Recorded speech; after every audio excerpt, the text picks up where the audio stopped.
तो alcohol, phenol, ether में अब हम फिनॉल शुरू करते हैं। ठीक है, नव्या फिनॉल शुरू कर रहे हैं। तो भाई देखो, हमेशा की तरह पहले क्या करना है, प्रिपरेशन, उसके बाद रिएक्शन। मैं चाहूंगा तुम कॉपी किताब बंद कर दो, पेन साइड में रख दो, मैं तुम्हें पूरा मौका दूंगा बाद में लिखने के लिए। सुनो पहले,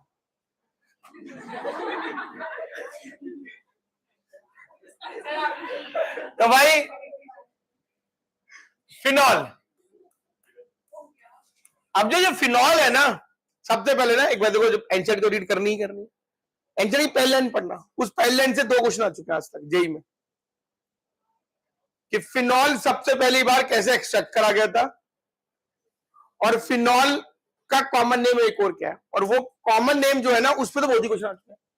फिनॉल को कार्बोलिक एसिड भी कहते हैं, एंसर में लिखा हुआ। अब हम पहले इसकी प्रिपरेशन करेंगे, उसकी रिएक्शन करेंगे। 4 प्रिपरेशन है, बहुत अच्छी, बहुत बढ़िया, काम आएंगी। पहली प्रिपरेशन तुम पढ़ चुके हो, फिर से एक बार पढ़ते हैं कि क्लोरोबेंजीन है, इस क्लोरोबेंजीन में NaOH 623 केल्विन 320 ATM फिनॉल बन जाएगा। प्रोसेस का नाम डाउस प्रोसेस। काफी काम की है, बढ़िया है, हमें कोई फर्क नहीं पड़ता 630 का 1630 लिखवा लो, लिखना है हमें तो, मगर फिर भी हमें पता है ये थोड़ी डिफिकल्ट टास्क है, क्योंकि हमने पढ़ा हुआ है हेलोवेरिन्स लेस रिएक्टिव होते हैं टुवर्ड्स न्यूक्लियोफिलिक सब्स्टिट्यूशन रिएक्शन, तो इतना प्रेशर टेम्परेचर क्रिएट करना थोड़ा दिक्कत है। ठीक है जी, आगे सुनेंगे। तुम्हारे पास अभी भी सुना था, फिर से सुन लो। तुम्हारे पास एनिलीन है, इस एनिलीन में तुमने होनो डाला, NaNO2 इन HCl, नाइट्रस एसिड बना इन C2, दोनों ने मिले, एसिड और बेस मिले तो क्या बना, salt, benzene diazonium chloride salt. मैंने बताया था कि ये ज्यादा स्टेबल नहीं है, इसमें थोड़ा सा भी हीट करके पानी का छींटा मार दिया, ये किसमें चेंज हो जाएगा, फिनॉल में चेंज हो जाएगा। बढ़िया रिएक्शन। ठीक है जी, आगे सुनेंगे। तुम्हारे पास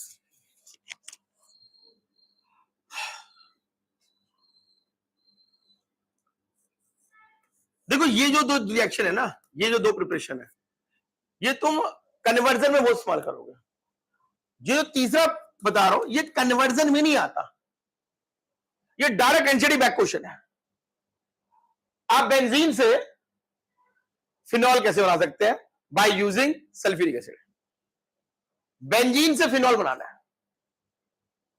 ठीक है, सल्फ्यूरिक एसिड यूज करते हैं।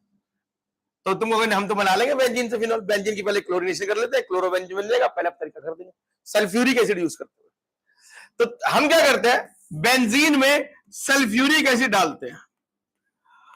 माना कहते हैं ये कौन सा सल्फ्यूरिक एसिड है भाई, ये सल्फ्यूरिक एसिड की सुपर कंसंट्रेटेड फॉर्म है, नाम है इसका ओलियम पायरोसल्फ्यूरिक एसिड। हुआ क्या बताता हूं, ये कैसे आया, सुन लो, अच्छी चीज है। ये होता है सल्फ्यूरिक एसिड, ठीक है जी। ये दूसरा सल्फ्यूरिक एसिड, सल्फ्यूरिक एसिड को कहीं से भी ना पानी निकालना है, मतलब इसके चुल्ल है, जहां दिखे पानी निकाल दूंगा, पानी निकालना है मुझे। तो जब इसे कहीं नहीं दिखता ना, तो ये क्या करता है, अपने अंदर से पानी निकालता है, H2O निकल जाता है। ये जोड़ के लिखो जरा, H2S2O7, क्या है ये, H2S2O7, कॉमन नेम है ओलियम, ठीक है। तो हमने ये डाल दिया, किस चीज का, हाँ उससे बनता है, H2SO4 में SO3 डालो तो ही बनेगा। तुमसे कोई पूछे व्हाट इज ओलियम, तुमने बोला super concentrated form of sulphuric acid है। ये डालना है पहले स्टेप में, और सेकंड स्टेप में क्या डालना है, NaOH, इसकी सल्फोनेशन होगी, सल्फोनेशन के बाद में NaOH डालोगे तो क्या बन जाएगा, अपना फिनॉल बन जाएगा। तो ये सीधा एनसीडी बैक क्वेश्चन है, मैंने आज तक कभी यूज नहीं करा इसको कन्वर्जन में, ये वाली तो बहुत यूज होती है। मगर जो चौथा बता रहा हूं मैं, फाइनल फिनॉल प्रिपरेशन, ये बहुत इंपॉर्टेंट है। और जितने भी यहां पर नीट वाले बैठे हैं, तुम तो इसको आज ही घोट के पी जाओ भाई साहब। इसमें इस टॉपिक में से 12 नंबर का क्वेश्चन आया हुआ, मतलब 3 क्वेश्चन थे नीट में सीरियल वाइज, पहले एक क्वेश्चन फिर दूसरा फिर तीसरा, और लगभग हर दूसरे साल में नीट में क्वेश्चन आया था इसके ऊपर। बहुत इंपॉर्टेंट, बहुत इंपॉर्टेंट, बहुत ही सुंदर चीज है, तुम्हें अपने से जैसी मिले लगेगी बिल्कुल। नाम तुम कहोगे ये तो सुना सुना लग रहा है, इस नाम से मम्मी कभी संबोधित कर देती होंगी तुम्हें, क्यूमीन। मात्रा हटा के सोच। Cumene, cumene is a common name of isopropyl benzene. क्या नाम है ये? आइसोप्रोपाइल बेंजीन है। अब इस आइसोप्रोपाइल बेंजीन में क्या करते हैं, इसकी एरियल ऑक्सीडेशन करते हैं, तो क्या बनता है ये? एक बहुत ही अच्छी चीज बनती है, ध्यान देना। ये जो ऑक्सीजन है ये इस हाइड्रोजन को परे खिसका के यहां बैठ जाते हैं, बीच में उछड़ जाती है। इन दोनों ऑक्सीजन ने हाइड्रोजन को परे खिसकाया, बीच में बैठ गई, हाइड्रोजन को परे खिसकाया, मतलब क्यूमीन हाइड्रोजन परऑक्साइड। अरे नाम याद है भाई से, क्यूमीन हाइड्रोजन परऑक्साइड। ठीक है जी, क्या नाम भाई तेरा? तीजुल, व्हाटएवर।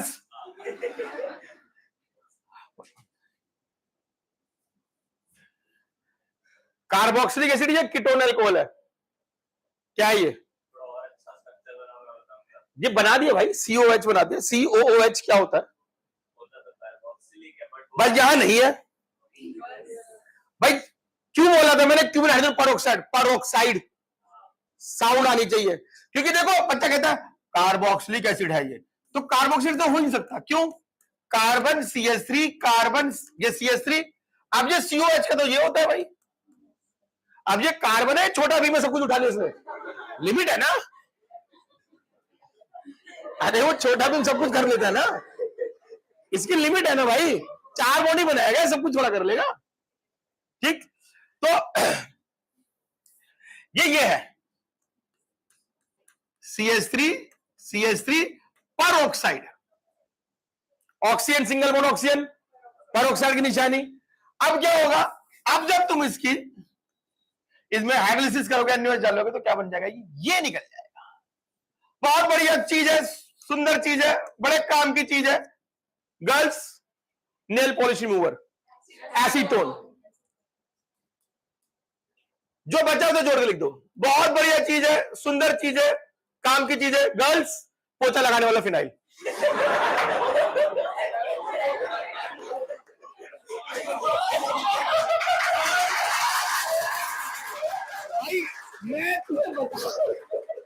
मैं तुम्हें ये बता रहा था, डिफरेंट स्टेज ऑफ लाइफ में तुम्हें 2 इस्तेमाल होंगे। तो भाई ये तुम्हारा एसीटोन है, ये तुम्हारा फिनोल है, और तुम्हें तो तुम्हें ये कहा जाएगा ये कि भैया फिनोल की कमर्शियल प्रिपरेशन लिखो। ये फिनोल की कमर्शियल प्रिपरेशन, कमर्शियल प्रिपरेशन क्यों है तुम्हें पता लग जाएगा। जो बाय प्रोडक्ट है वो भी इंपॉर्टेंट रिएक्शन, हाइड्रोलिसिस करे तो हाइड्रोलिसिस लिखना खत्म। ठीक है, यहां पे एरियल ऑक्सीडेशन, यहां पे हाइड्रोलिसिस। ठीक है भाइयों, तो ये हमारी 4 प्रिपरेशन है, मैंने चारों में तुम्हें बता दिया किस चीज में क्या क्या इंपॉर्टेंट है। ये तो कन्वर्जन में काम है, ये एक्चुअली बैक क्वेश्चन है, और ये तो भाई बहुत ज्यादा इंपॉर्टेंट, मैं तो बताया दिया कि कमर्शियल प्रिपरेशन है। वैसे देखो, अगर हम नॉर्मल कमर्शियल रूप में सुने तो वही कमर्शियल प्रिपरेशन है ये। मैंने बोला ये नीट में बहुत आता है, क्वेश्चन बता दो कैसे आता है, बड़ा बढ़िया चीज है, ध्यान सुनो। तुम्हारे पास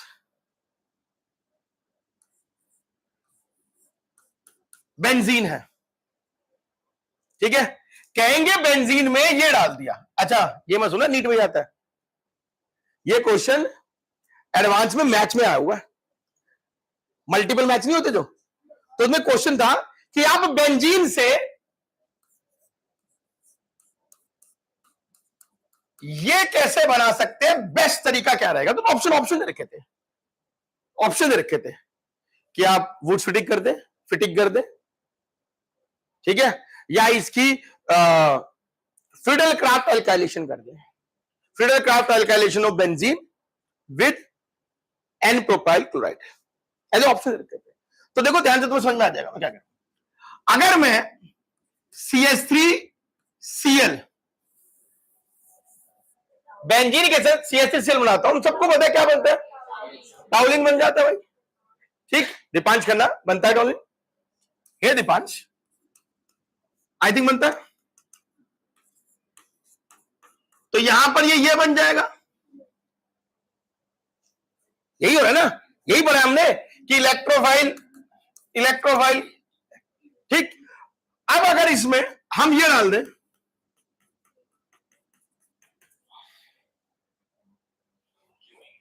ठीक, तो क्या होगा, हमारे दिमाग में आता है ये पॉजिटिव है।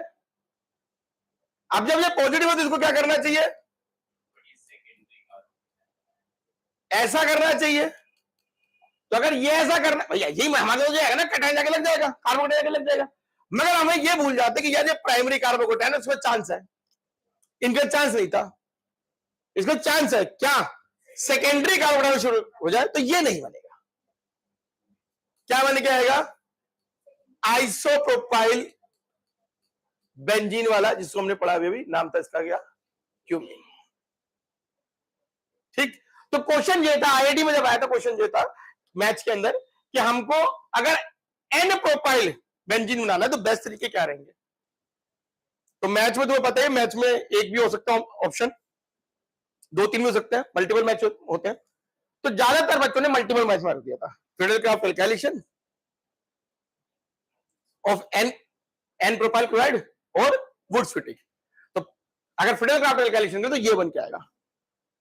इसे बनाने का एक ही तरीका है, वुड्स फिटिंग। उनमें से एक ही तरीका था, कौन सा, वुड्स फिटिंग। कि तुम्हारे पास याद है ये हेलोएरीन है और इसके अंदर क्या डालो, 2 sodium, CH3 CH2 CH2 Cl, तो निकल, ठीक है। अच्छा सुनो, यहां से नीट में क्वेश्चन स्टार्ट होता है कि मैंने ये करा है तो ये एक कंपाउंड बन के आया ए, फिर यहां पर वो शुरू हो जाते हैं कि उस ए का मैंने ये कर दिया तो वो बना फलाना डिब्बा, ए की मैंने ऑक्सीडेशन कर दी, फिर ये कर दी, तो फिनोल पे आ गया, वो एबीसीडी करते ना, फिर फिनोल के रिएक्शंस में बनाना शुरू करते हैं, फिनोल के रिएक्शन से शुरू हो जाता है फिर कि भाई इसमें फिर ये हुआ तो ये हुआ, तो बताओ एबीसीडी क्या है।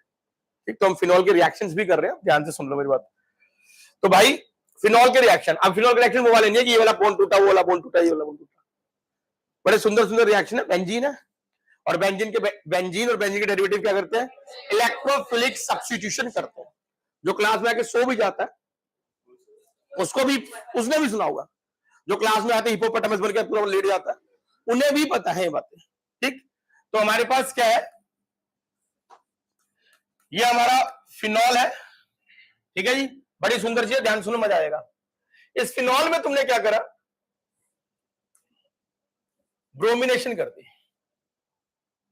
ठीक, अब तुम्हारे हिसाब से फिनॉल क्या होना चाहिए, ऑर्थो पैरा डायरेक्टिंग या मेटा डायरेक्टिंग, ऑर्थो पैरा। भाई ये पढ़ा है ना हमने कि बेंजीन के साथ अगर ऑक्सीजन है, ऑक्सीजन के साथ कम इलेक्ट्रोनेगेटिव तो ऑर्थो पैरा होगा, पढ़ा हुआ हमने ये। तो ये ऑर्थो पैरा बनना चाहिए, तो भैया ऑर्थो पैरा बन जाता है, बहुत सुंदर सी चीज है। ये बन गया हमारा OH, ये बन गया ब्रोमीन, यहाँ पे आ गया ब्रोमीन, यहाँ पे आ गया ब्रोमीन। बच्चा कहते हैं ये कैसे भाई, या तो ऑर्थो बनाओ या पैरा बनाओ, तुम सब मिक्सचर कैसे बना सकते हो, इसमें मिक्सचर ही बन के आएगा और इस पे क्वेश्चन आएगा, इसमें मिक्सचर ही बन के आएगा। और ये मिक्सचर जो होगा वो व्हाइट पीपीटी होगा। और जैसे ही बच्चा देखता है व्हाइट पीपीटी, बच्चा कहता है मैं तो इसे केमिकल टेस्ट में लगाऊंगा। इसे केमिकल टेस्ट में मत लगा देना, तुम मत लगा देना, तुम नहीं लगा पाओगे, एग्जाम में लगा के देना, वो लगा देगा।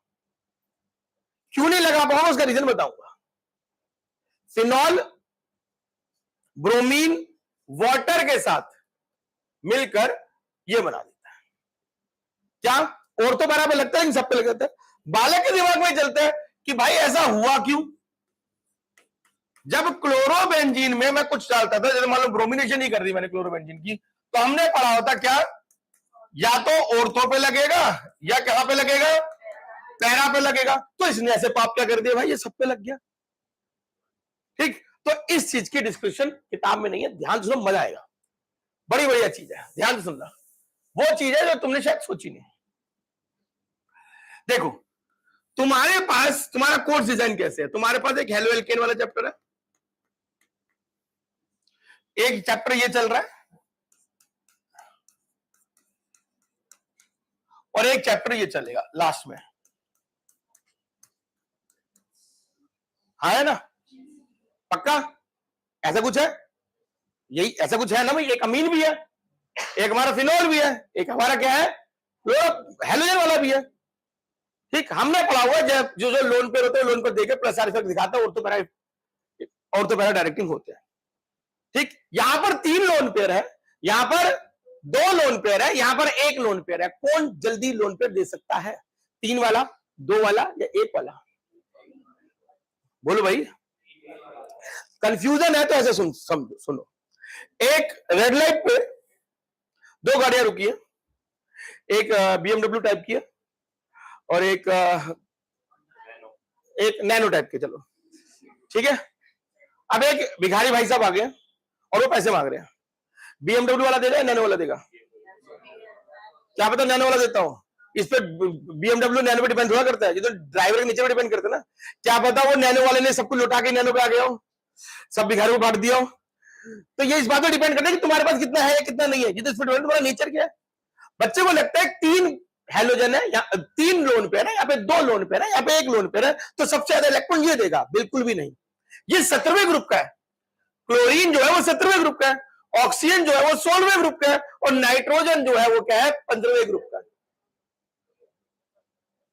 तो क्लोरीन तो इलेक्ट्रॉन देने के लिए बना ही नहीं है, ये तो इलेक्ट्रॉन लेने के लिए बना है। ये तो रेजोनेंस में चलो कह रहा है कि चलो भाई शर्माशन भी कर लेते हैं रेजोनेंस। बेटर, सबसे बेटर रेजोनेंस किसका आने वाला है? इसका आएगा भाई साहब। ये आराम से लोन पर दे रहा होगा। यही पंगा तुम्हें यहां दिख रहा है क्लोरोबेंजीन के अंदर, यही पंगा तुम्हें यहां दिख रहा है। यहां से यही चीज चल रही है तुम्हारी। ध्यान सुनना मेरी बात। जब तुम क्लोरोबेंजीन में ये काम करते थे, जब हेलोजन वाले में करते थे काम, तब क्लोरीन जो है वो इलेक्ट्रॉन दे तो रहा है, लेकिन इलेक्ट्रॉन क्राउड इतना ज्यादा नहीं है कि ऑर्थोपैरा वाले दोनों बन के आए। ब्रोमीन, ये फिनोल वाले ने जब दिया, 16वां ग्रुप है, इतने बढ़िया इलेक्ट्रॉन दे देगा, इतना बढ़िया इलेक्ट्रॉन क्लाउड का गदर बचा देगा, ऑर्थोपैरा सब पे बन के आएगा, इसलिए वो ये वाला बन के आया। अब तुम ये चाहते हो कि नहीं यार मेरे को तो चाहिए ही नहीं है, मैं तो नहीं कर रहा है, तो तुम्हें क्या करना पड़ेगा? सॉल्वेंट बदलना पड़ेगा। ये जो पानी था सॉल्वेंट, जो पोलर सॉल्वेंट था, इसको नॉन पोलर सॉल्वेंट ले लो, काम हो जाएगा। कि भाई इसके इलेक्ट्रोफिलिक नेचर को कम करो यार, कैसे करोगे? नॉन पोलर सॉल्वेंट ले लो। अब यहीं से एक बहुत जरूरी है, बहुत ध्यान से सुनना। मैंने तुम्हें कहा था कि तुम ये टेस्ट की तरह मत लगाना। क्यों कहा था? क्योंकि एनिलीन भी सेम रिएक्शन करता है। एनिलीन में भी अगर तुम ब्रोमीन डाल दो, ब्रोमीन वाटर, तो क्या करेगा ये? एनिलीन भी सेम रीजन की वजह से क्या करेगा? बीआर, बीआर और बीआर लगा देगा। और मजेदार बात, ये भी वाइट पीपीटी होता है। तुमसे बोला जाएगा एक कंपाउंड ए है, उसमें ब्रोमीन वाटर डालता हूं, व्हाइट पीपीटी बना देता है, तुमको फिनॉल है, नहीं एनिलीन है। फिर वो कहेगा इससे पता ही नहीं लगेगा, तुम्हें दूसरा पता ही जाएगा। फिर तीसरा जाएगा, 4 रिएक्शन सेम है दोनों, इन दोनों के 4 चीजें सेम है, बहुत ध्यान से सुन के करते हैं। 4 चीजें सेम है। पहले आता था फिनॉल और एल्कोहल में केमिकल टेस्ट, तुम मार सकते हो ब्रोमीन वाटर टेस्ट। आजकल फिनॉल और एनिलीन में केमिकल टेस्ट आ जाता है, और बच्चों को ब्रोमीन वाटर टेस्ट हटाओ तो दोनों दिखाएंगे, इसलिए ये गलती मत करना, ठीक है? अच्छा, एक बात अब ध्यान सुनो, अगर एनिलीन में तुमने ये काम करा है, तुम चाहते हो कि मैं क्या करूं, सिर्फ पैरा पे ही लगा लूं, तो क्या करोगे तुम? नॉन पोलर सॉल्वेंट डालोगे? अबे हाँ या ना? कुछ नहीं होगा। नाइट्रोजन का लोन पर इतना स्ट्रॉन्ग है, नॉन पोलर सॉल्वेंट से नहीं आता, उसको जुगाड़ ही अलग है। तो यहां से फिर प्रूफ हो जाता है क्या कि ये 1 लोन पे, 2 लोन पे, 3 लोन पे की कहानी नहीं है, ये ग्रुप की कहानी है। नाइट्रोजन 15वें ग्रुप का, इसका लोन पेयर तो मानता ही नहीं है, कहता है नॉन पोलर सॉल्वेंट से नहीं मानूंगा, उसे कुछ और जुगाड़ दिखा के और लाले दिखा के कराना पड़े। चौथे चैप्टर पूरी डिस्क्रिप्शन है, ठीक है जी? सुनो फिर आगे सुनो। उसी प्रकार से तुम्हारे पास फिनॉल था, तुमने इसमें नाइट्रिक एसिड डाल दिया। नाइट्रिक एसिड कैसा डाला? कंसंट्रेटेड। कंसंट्रेटेड डालोगे भाई साहब, वही फिर पंगा, क्या? NO2 NO2 NO2 सब पे लग गया। तुम चाहते हो ना ना मजा नहीं आ रहा, तो तुम्हें क्या करना है, इस नाइट्रिक एसिड को डाइल्यूट डालना है। अब डाइल्यूट डालो तो क्या होगा, यहां पर बहुत सुंदर क्वेश्चन, बहुत बढ़िया क्वेश्चन, जो होता है ना आना ही आना है क्वेश्चन, अब तक 2 बारी पहले भी आ चुका है क्वेश्चन, ये आएगा ही आएगा, 2 बारी पहले आ चुका है। केमिकल बॉन्डिंग 11वीं क्लास, चौथा चैप्टर, आखिरी टॉपिक इंट्रामोलिकुलर हाइड्रोजन बॉन्डिंग और इंटरमोलिकुलर हाइड्रोजन बॉन्डिंग। फिर एक टॉपिक था 11वीं क्लास में जीओसी के अंदर प्यूरिफिकेशन वाला तरीका, कि भाई किसको कैसे अलग कर रहे हैं, तो एक टॉपिक आता है स्टीम डिस्टिलेशन। ध्यान सुनो, बहुत बढ़िया चीज है। ये दोनों सुन लो, ये दोनों के दोनों कौन है, आइसोमर है। ये क्या है, ऑर्थो नाइट्रोफिनोल, ये क्या है, पैरा नाइट्रोफिनोल। आइसोमर के मोलर मास सेम होते हैं, जब आइसोमर के मोलर मास सेम होते हैं तो बॉइलिंग पॉइंट सेम होना चाहिए, ठीक है। इसका बॉइलिंग पॉइंट बहुत ज्यादा होता है, इसका बॉइलिंग पॉइंट बहुत कम होता है। कम कितना, कितना कम होता है कि इसको उबालने की जरूरत नहीं है, उबले हुए पानी की भाप मार दो, ये उड़ जाएगा। स्टीम वोलाटाइल है। क्वेश्चन तुम्हें यही आएगा कि भाई बॉइलिंग पॉइंट इसका कम क्यों है। दूसरा, इनमें से कौन सा स्टीम वोलाटाइल है, स्टीम से वोलाटाइल है, और क्यों है। तो बहुत ही सिंपल सा आंसर है, तुमने सुना जरूर होगा, एक बार दोबारा सुन लेते हैं कि जो तुम्हारे पास, ध्यान देना, जो तुम्हारे पास पैरा नाइट्रोफिनोल है, वो दूसरे पैरा नाइट्रोफिनोल से इंटरमोलिकुलर हाइड्रोजन बॉन्ड बनाता है। दोनों मॉलिक्यूल के बीच में हाइड्रोजन बॉन्ड बन जाता है। अब इन दोनों मॉलिक्यूल को अलग करने में मेहनत लगेगी भाई साहब, मगर जो एक ऑर्थो नाइट्रोफिनोल है वो दूसरे ऑर्थो नाइट्रोफिनोल से बॉन्ड नहीं बनाता, वो अपने आप से बॉन्ड बना लेता है। कौन सा बॉन्ड है ये, इंटरा मोलिकुलर हाइड्रोजन बॉन्ड। तो इन दोनों को अलग करना है तो कर दो, बॉन्ड ही नहीं है बीच में, ये अलग जल्दी हो जाएंगे। कितनी जल्दी हो जाएंगे, सिर्फ भाप मारनी है, उबालना नहीं है, उबलते पानी की भाप मारो अलग हो जाएंगे। तो ऑर्थो नाइट्रोफिनोल और पैरा नाइट्रोफिनोल में स्टीम वोलेटाइल कौन है, क्यों है, because of intra molecular hydrogen bonding. ठीक है जी, अबे हाँ है ना बोलो। आगे सुनो, तुम्हारे पास 2 रिएक्शन करे अभी हमने, फिनॉल का ब्रोमीन के साथ, फिनॉल का नाइट्रिक एसिड के साथ, ठीक है जी। आगे सुनो, तुम्हारे पास फिनॉल है,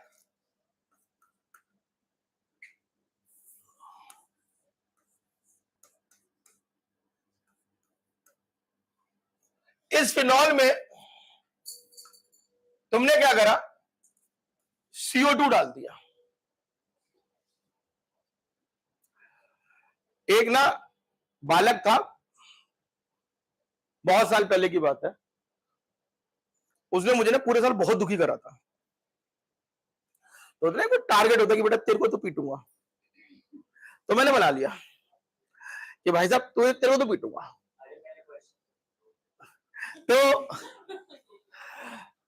मैं टारगेट था कि तेरे को पीटना है, मगर उन्हें पूरे साल दुखी करा था,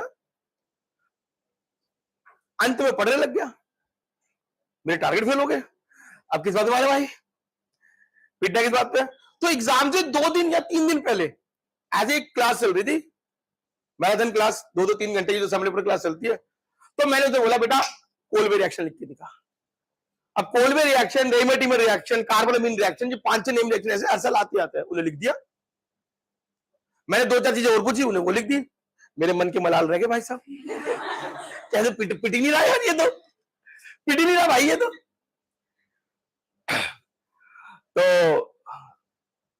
मैंने बोला कोलबे रिएक्शन प्रूफ क्या करता है ये बता। अब उसे पता ही नहीं था, नॉर्मली नहीं पता होगा ना प्रूफ क्या करता है। कोलबे रिएक्शन पूछा, उन्हें बता दिया। मेरे मन में कुछ उमंग जागी, मैंने 2 लगा दिए। ये थे पेपर से 2 या 3 दिन पहले की बात है भाई साहब। एग्जाम में क्वेश्चन आ गया, कोलबे रिएक्शन प्रूफ क्या करता है, और उसके बाद आया भी नहीं आज तक। उस लड़के के 100 आए थे और वो थैंक यू कहने आ गया, सर आपने मारे थे, मेरे 200 हो गए, वरना इस सबका गलत हो जाता। लड़का था पढ़ने में अच्छा, उसके 100 आ गए। कोलबे रिएक्शन प्रूफ क्या करता है, ये बड़ी अच्छी चीज है। क्या प्रूफ क्या कर रहा है? मैं फिनॉल को CO2 से रिएक्ट करा तो रिएक्ट नहीं करता, कहता मैं नहीं कर रहे। क्यों? क्योंकि CO2 एक वीक इलेक्ट्रोफाइल है, बेंजीन और बेंजीन के डेरिवेटिव इलेक्ट्रोफिलिक सब्स्टिट्यूट करते हैं, CO2 वीक इलेक्ट्रोफाइल है, कहता मैं नहीं कर रहा तुझसे। समझ लो, तुम्हें कोई भी रिएक्शन याद करने में भी आसान होगा। तो फिनॉल को अगर मैं NaOH में डाल दूं तो ये बन जाएगा फिनॉक्साइड।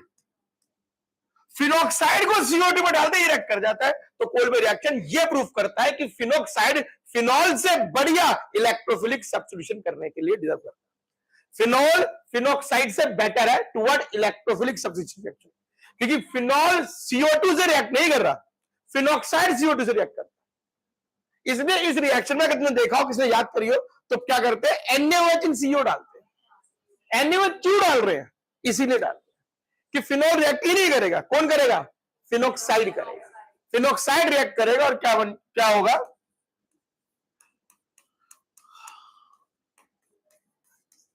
इसकी जब हाइड्रोलिसिस करोगे बहुत ही सुंदर चीज बन के आएगी। नाम तुमने जरूर सुना होगा, नाम है सैलिसिलिक एसिड। खाया किसी ने?